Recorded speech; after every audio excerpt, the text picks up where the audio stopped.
Hi! In front of me is Samsung Galaxy Z Fold 4 and today I would like to show you how you can turn on or off autocorrection on this device. First of all, you need to access Play Store and click on the search bar. Then type in Gbird.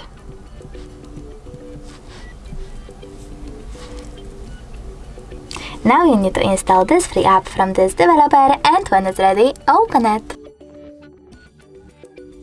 After that, just enable in settings and click on this switcher next to Gbird. Then just OK in attention pop-up and tap on the back button. Over here you need to click on select input method, choose Gbird, tap on done and go back. Now access devices settings, scroll all the way down and choose general management. Then you need to click on Gbird settings and tap on text correction. Following that, scroll down just a bit and tap on this switcher next to autocorrection.